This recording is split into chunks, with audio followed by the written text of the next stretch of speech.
Hello and welcome. I am Scrapperlock, and this is Power Wash Simulator Let's Rant with Scrapper. And our career mode only has this one job left, clean the playground. You may notice we have a lot more money than we did.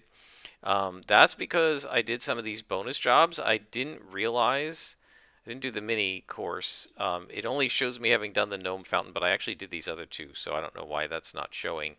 But I've done these other jobs, and they gave me a bunch more money. So I'm not going to spend the money right now because really we shouldn't have it in the career mode. I'm not going to like take it away or whatever. But what we're going to do is clean the playground. You won't see this whole thing. This is the Muckingham Recreation Ground. It's really big.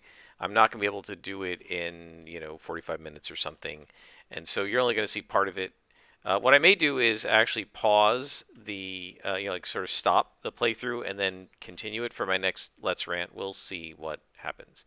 So anyway, we've got this huge playground, and it's all filthy as you can see when we highlight the dirt. And we got to go through little by little and clean all of it off. And so let's just take a walk around and see just how filthy everything is. And then when we get all done, we get 600 bucks. We do have now our, I believe, new washer, and we don't have an extension for it yet. So, but we now have this new washer, the Urban X, which is a little bit better, and we're going to be able to start washing stuff. And let's start with this bench over here. And as we go, we're going to do a Let's Rant. Hang on, I have got to change the sound so that it comes through my headset. There we go. Okay. So, let's rant about role-playing games, tabletop role-playing games in particular. And today I want to talk about the idea of a role-playing game being used for the purposes of generating narratives and immersion within that fictional world versus as a means of wish fulfillment. So, I can't remember which video I was actually watching where they addressed this, and I think it was whatever video I was watching where they talked about character death, which I discussed in the last episode. And they were sort of, as they were talking about this idea of why we play role-playing games came up. And so, yeah, I mean, in the broad sense, we play role-playing games for fun, right? But, and Matt Colville has a really good video on, like, why we play D&D, and it's true of any role-playing game, and he was talking about how, he was talking about the cool story, like, narrative that they generated. So, that's his answer. We play D&D to do these cool narratives, right? But that's not exactly the way everybody plays Dungeons and Dragons or any role-playing game. And so I want to talk about that today. And we've also discussed sometimes that players seem to play, as I call it, quote-unquote, themselves in role-playing games. And I think this is part of it as well. And so what I want to do is start with a story about how similar most of my players are. Most of the people in my group have made characters that are extremely similar to each other. And at first I wrote it off with one of the players as, well, she's just making up somebody like herself. But then I started noticing it was happening with other players as well. So let me give you the rundown on those characters. And I want to be clear, I'm not criticizing anybody. I'm just using this as an example of what I mean by the role-playing game as narrative versus the role-playing game as wish fulfillment. So the new player in our game is in real life is a naturalist. That is, she's an old school, study animals in the natural environment and a lot of descriptive science. And her father did this as well, so she was sort of trained from being very young to do it. And she's also very short as a person. She's very, very short. She's like, I'm not a tall person, but she's like, I don't know, 8 inches or something shorter than I am. So she's like 4'7" or something. And she so she's a naturalist. She's short. She's introverted. She's very quiet. She's not very social. She doesn't go to parties and stuff. And she's a little bit uncomfortable around other people, really. She's more comfortable, I would argue, around animals, and birds and squirrels, which are the types of animals she studies, small animals, than she is around human beings. And I'm not sure she would dispute that. So her first character in Rome, she made up a forest gnome, right, which is a short character that by default is friends with small animals, and they live in the woods, and that's what her character did, lived in the woods with her family.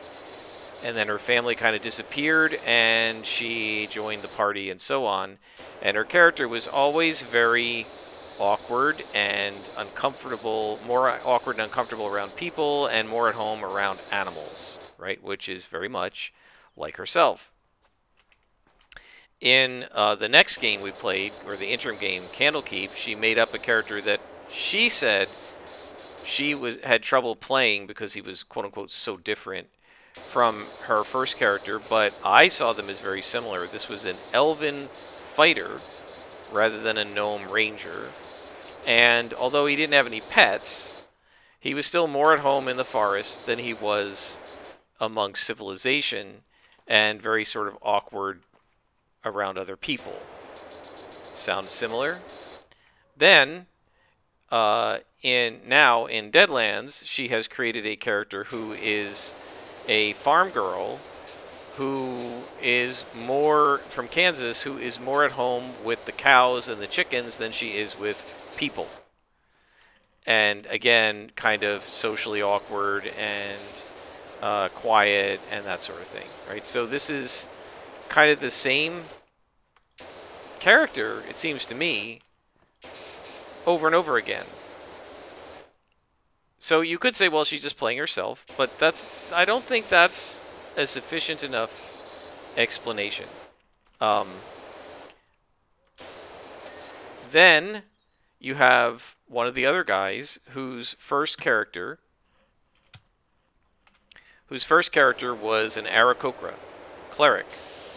And of course, being an Aarakocra, his character was only 3 years old, and that's when they reach adulthood. And because he was only 3, he was very young and naive and sort of enthusiastic and sort of bright-eyed, bushy-tailed, and also very curious. And he kept a journal, and he logged everything in the journal, and he didn't really understand humans, and he didn't understand grown-up ideas because he was little, right? He was a 3-year-old adult, essentially. In the Candlekeep game, this same person made up a Furbolg from the Feywild, who had just recently come to the material plane, and was very young for a Furbolg, and very confused about human, elven, and dwarven culture, and was very curious and innocent, and blundered into things a lot because she didn't really understand the culture. Does this sound familiar? And now for the Deadlands game, he has made up a 13-year-old girl who is based on some fictional character that a couple of the other players have read the books, but I haven't, so I won't speak more about that because I don't know anything about it. So she's a witch who kind of doesn't realize she's a witch. She's sort of doing her spell casting by accident. And she's very curious. She has the curious hindrance. She keeps journals of everything, and she doesn't understand what the grown-ups are talking about. So he's 3 times now, all 3 times, because he GM'd the 4th short campaign we did. He has played this sort of innocent, young character who doesn't really understand the grown-up ideas that everybody else is talking about, and very curious, and keeps like journals of everything they're doing. And now my best friend, right? His Rome character was, as I've told many times, based on an existing character idea that he's had over the years, and he has tried to do sort of iteratively, right, multiple times. He has tried to use this character idea. In Champions, he calls the character name Chance. Hang on, I want to make this a little wider. Here we go. In Champions, he calls the character's name Chance. In my game, he was Hassan. But he's a sorcerer. He's basically a probability sorcerer. He called his character a Fate Weaver, right? In Champions, he's altering probabilities, kind of like the hexes of the Scarlet Witch in the comic books, not the movies. And so his character takes a lot of risks because he believes in his own ability to manipulate fate and luck and probability. What are the chances this is going to happen? And it happens, right?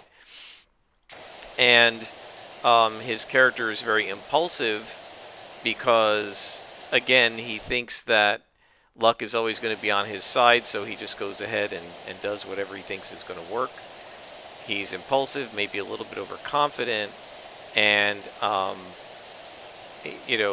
leaps before he looks, right? In the Deadlands game, he is playing a Hexslinger who, again, part of the character is based on luck, right? Gambling, and who has the hindrances of overconfident and impulsive. Does this sound familiar? Right? So what I'm seeing among everybody but the woman from Finland, who has made very, very different characters each time with very different personalities, is that we're getting these repeated motifs from the players when they make up their characters. They're making up characters that are extremely similar to each other in certain major ways. Now, class may be different and that sort of thing, and maybe even gender or race, but the things that are important to the character, the things that lead to what you're role-playing about, are very, very similar. So now why do I not... Oh, man, I got to do the edge here. All right, let's lower this. So I'm just trying to do the rim as we go here. Am I getting it? There we go. We got it. And so, again, the easy way to say this is, oh, they're just playing themselves. But that's not really true, because although I think there is definitely something of each player, quite a lot of each player in the characters, they're not just simply playing themselves. Right? That's just too easy of a way to say it. And it doesn't capture what I think is really going on. And what I think is really going on is this, what they maybe unconsciously are using the role-playing game to do. And that is wish fulfillment. So now let's actually talk about the topic of why we play role-playing games. And in this one video, and again, I apologize, I can't remember who said this. When they were talking about this, they said there are two ways to approach a role-playing game. The traditional way is to approach the role-playing game as a game in which you're coming together as a group to create a collective narrative and tell a group story, right? And the mechanism by which the storytelling takes place is through the die rolling and the rules of the game.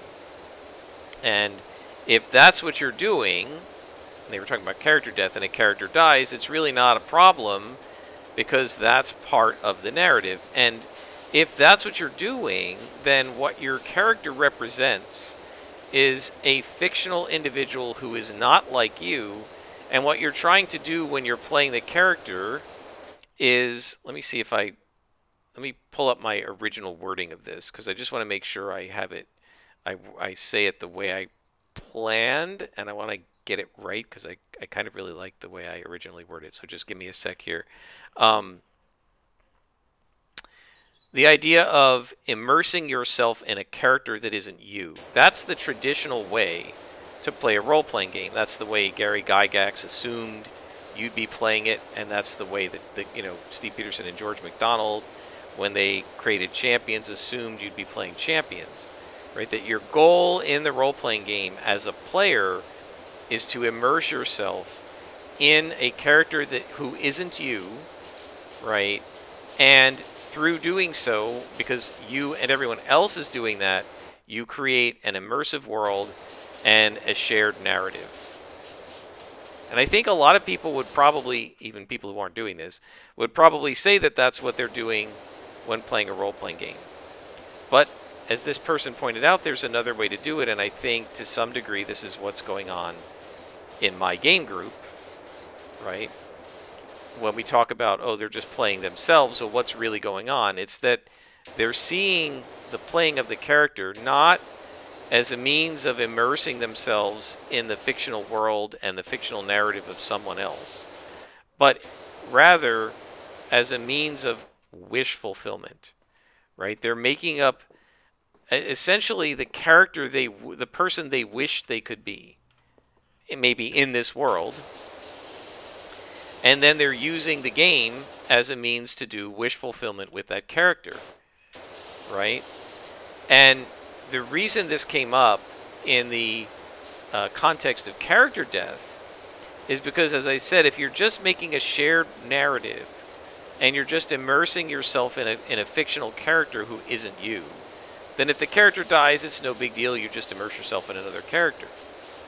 But if the character is a means, consciously or unconsciously, of wish fulfillment, then there are very few cases where your wish is to die, right? Like, you're not going to find many people who think that, for whom death is part of their wish fulfillment. In fact, you'll find hardly anybody at all, unless maybe someone who's psychologically unhealthy. And so if players are using the game as a means of wish fulfillment, that's why they don't want their character to die, right? Because that's not part of the wish. That's not part of the wish fulfillment. And I think that that's actually a really good point, and it explains why there's often this conflict between like old school and modern gamers, because a lot of the modern gamers who came to it from the more, recent style of gaming are in fact using D&D or Champions or whatever as a means of wish fulfillment. And it probably explains the guy I used to call the Bad Rob, right? The one who would scream and yell and carry on when his characters were attacked and stuff. He didn't want anything bad to happen to his characters, right? And I said, I think I was playing Quintessence last, or even Nightmare last, when I was talking about this, and I said, that's not the way to approach it. The bad stuff happening to your character, that's the conflict, that's what gives you something to roleplay about. But if your goal is wish fulfillment, then it makes sense that you wouldn't want anything bad to happen to your character, because bad things happening to you don't fit with the idea of wish fulfillment. Does that make sense? Hopefully it does. And so I think maybe what was going on with the Bad Rob, and what may be going on, and again, I don't know that it's conscious. I don't know that any of these people would say, yes, I'm using the game for wish fulfillment. But I think perhaps on an unconscious level, a lot of people do use games like Dungeons and Dragons and Champions and Call of Cthulhu, maybe not Call of Cthulhu, Savage Worlds, as a means of wish fulfillment, of being able to be the character they can't, the person they can't really be in real life. I know on one of the shows I watched, I'm not going to name it because it doesn't really matter. They dress up in cosplay when they're playing their characters, right? And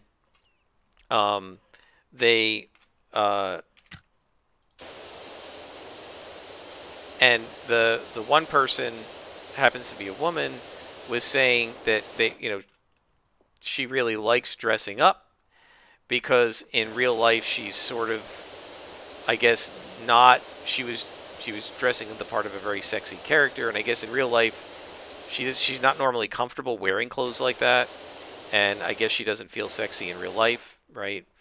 But by dressing up like this character, she could get away with it because it wasn't her, right? It was the other character. And so she was able to kind of, by playing the other character, but wearing sexy clothes and taking on the sexy role, she got to kind of experience what it's like to be that way when she really wouldn't be comfortable being that way in real life. right? But she did it as part of the role-playing experience, right? And so I think for her that really was a bit of a wish fulfillment, right? Because she probably always wanted to be, you know, she always wanted to dress like that, and this gave her an excuse to do it. And she didn't feel too self-conscious about it because she knew she was role-playing, and she didn't have to like be herself trying to be sexy. She was just being her character trying to be sexy. And I guess she felt maybe less vulnerable as a person doing that because she wasn't putting herself out there. She was putting her character out there. Or at least that's what she was able to tell herself when she was dressing up like that, right? And so so that's a really clear example of someone who is using the role-playing experience quite literally as a means of wish fulfillment, and pretty much admitted it. And you know, again, I want to say there's nothing wrong with using it either way, right? With doing it as immersion in a character for a shared fictional narrative experience, nor using it as a means of wish fulfillment. But as I always say with these things, when we're talking about it, I say you can do it either way, you know, play it however you want. It's really important to communicate to each other what you're doing. And I think in this case, because I would be willing to guarantee that none of my friends would admit that it's wish fulfillment, even though I think it really is, right? I think this is them sort of doing wish fulfillment on, like, I wish I could be an adventurer, and if I were, this is how I would be, kind of thing. And you say, well, isn't that always how it is in roleplay? Not really, right? When you're trying to create a character and immerse yourself in that character's life, you're not trying to be yourself usually. And so, so I think two things are really important to do. The first thing is to assess yourself, right? And ask yourself, and be honest with yourself, am I doing wish fulfillment here? Or is my goal to immerse myself in the fictional world and the fictional experiences of this character? If you're doing the narrative, that's one thing.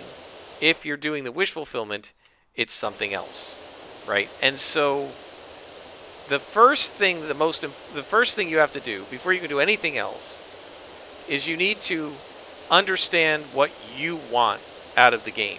Do you want to experience the fictional life of a made-up character, or do you want to do this as wish fulfillment? Again, acknowledging that either one is okay, right? But you still need to kind of know what it is that you're doing before you can even have a conversation with anybody else, right? Does that make sense? Because it's sort of like know thyself. If you don't even know what you're doing, how can anybody else at the table help you accomplish your goals?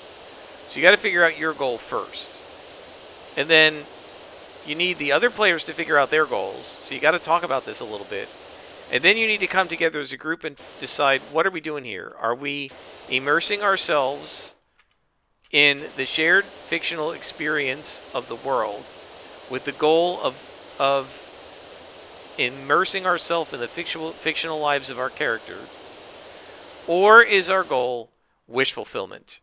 To be able to do the things we could never do ourselves but always wanted to do. Now, there's a little of that even when you are immersing yourself, right? Presumably you're making up a cool character that you think would be fun to be, right? But, again, I want to just check my notes to make sure I'm saying this right. But are you trying to generate a narrative for the purposes of immersion, or are you generating a narrative for the purpose of wish fulfillment?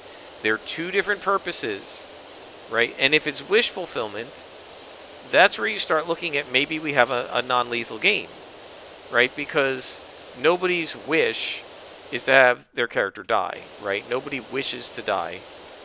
I can't remember what scene I was watching where one of the characters said to somebody else something like, I don't want to die, and the person responded, nobody does, right? Nobody wants to die, right? And so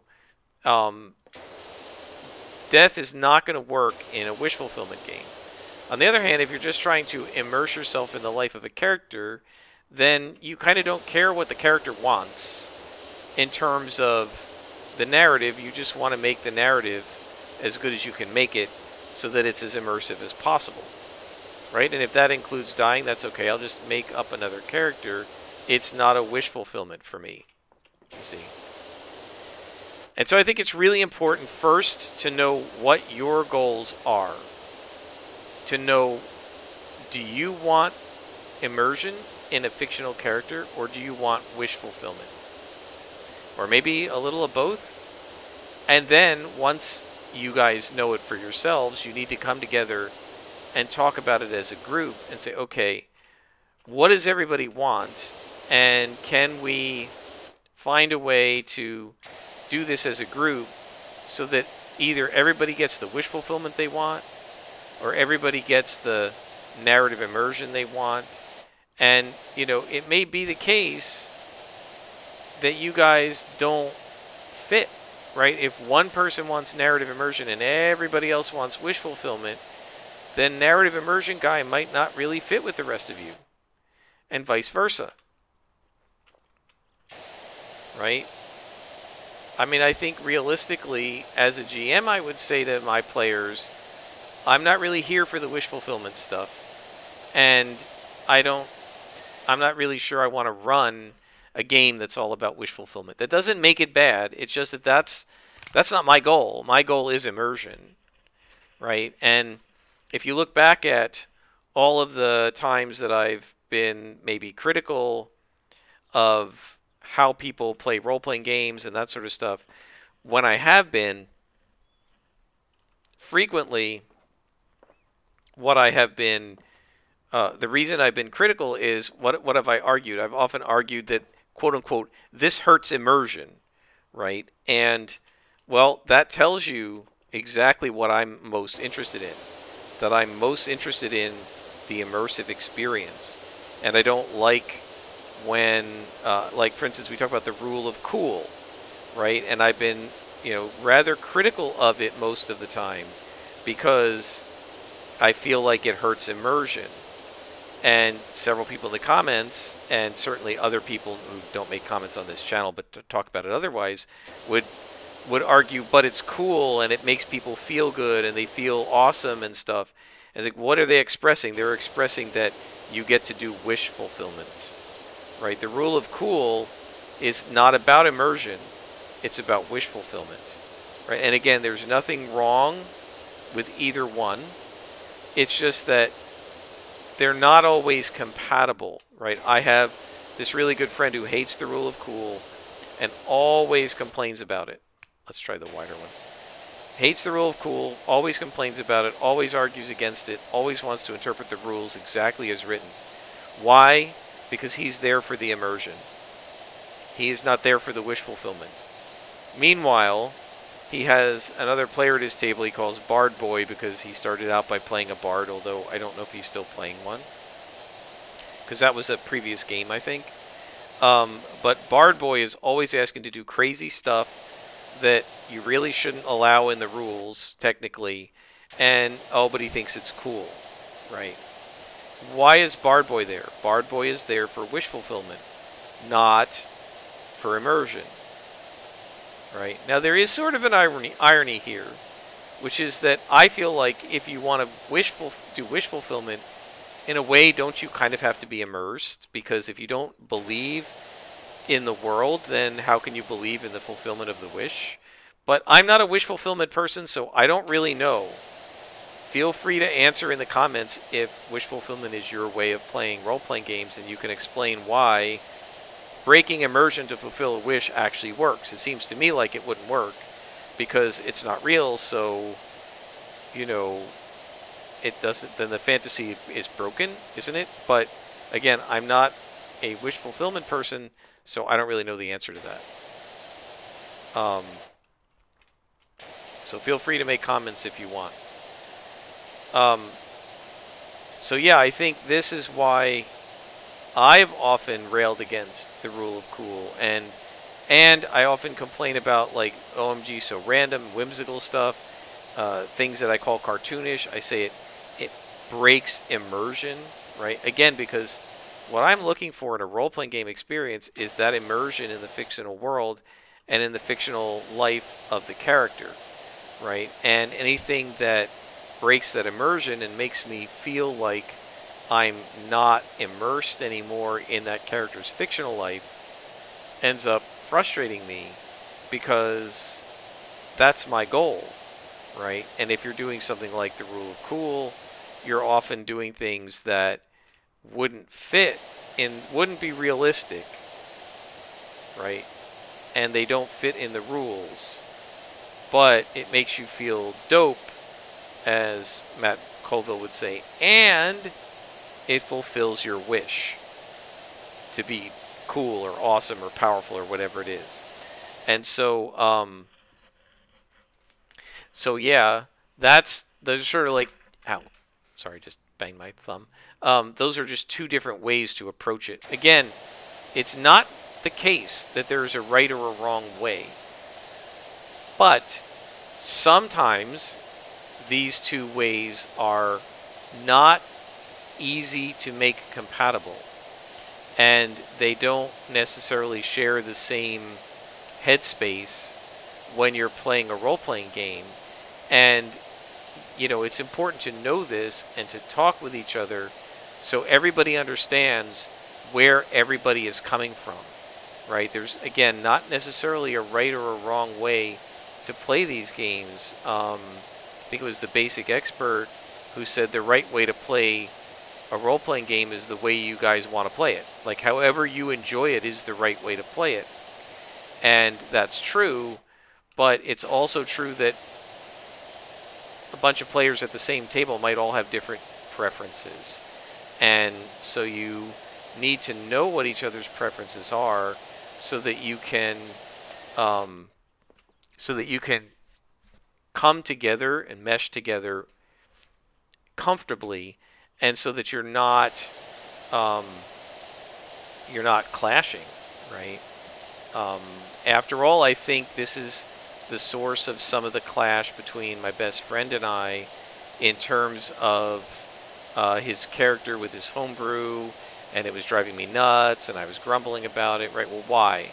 His character is wish fulfillment for him, but breaking a little bit of immersion for me, because it's maybe unrealistic or whatever, right? Okay, so what did I miss on the mount? Oh, I didn't do the edges. So we're going to have to do concentrated.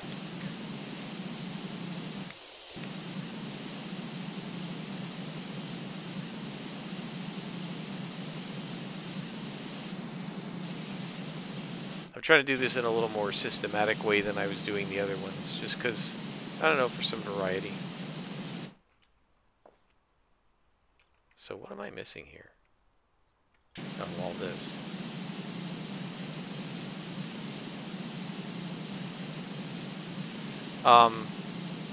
So yeah, let me know what you guys think. Are you more interested in immersion, or are you more interested in wish fulfillment? Guys, just because I say I'm interested in immersion doesn't make me right and you wrong. If you're interested more in the wish fulfillment side, that's okay. But yeah, I think that definitely explains the sort of the difference in MO between my best friend and myself, because I think it also explains why he, and this has been baffling to me, and now I think maybe I understand it. He has always, like, he's even in Deadlands, right? We're supposedly playing a temporary campaign, doesn't matter. He's worked his character out to legendary, almost legendary, the end of their heroic rank. So basically the equivalent of 16th level in D&D. I don't know why he didn't go all the way into legendary. I don't know. Even in D&D, like, even though he wants to go to 20th level, he seems to plan out to like 17th level or so. I don't know why. I guess I could ask him. I just haven't. But so he's playing his character all the way out, and I'm baffled by the, like, what are you doing? Why are you playing this character out this far? And I think the reason is that it's wish fulfillment, right? Like, he's planning out what it'll take to fulfill his wish, right? Whereas I don't plan my characters out that far because I'm going to see what happens, and then I will take the level ups or whatever, the advances that make the most sense for the character based on what's happened to the character, because I'm trying to immerse myself in the character, not like super plan it out and wishful and then use the game to fulfill my wishes, you see. And I've kind of talked about this before, like people who play D&D to experience the campaign world versus people who play D&D to get their character to come out the way they want, right? Well, that's wish fulfillment. And again, I want to emphasize again, just because I do one of these doesn't make me right and everybody who does the wish fulfillment wrong. All right, that's not my point. Rather, it's just two different ways to play, but I think it is important to know what you want to do, and to have your friends tell you what they want to do, and everybody be open and honest about it, so you can help each other have fun playing the game the way you each would like to play it.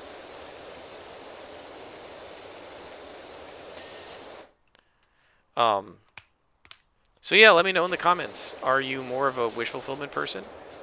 Or are you more of an immersion person? Are you more like me?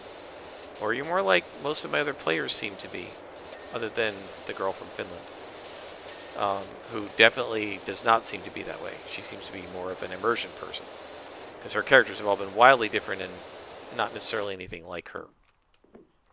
And again, that doesn't make her right or a better player or any of that, right? It's just different play styles. And any play style can be great and can be right for you and your group, as long as everybody's on board with it.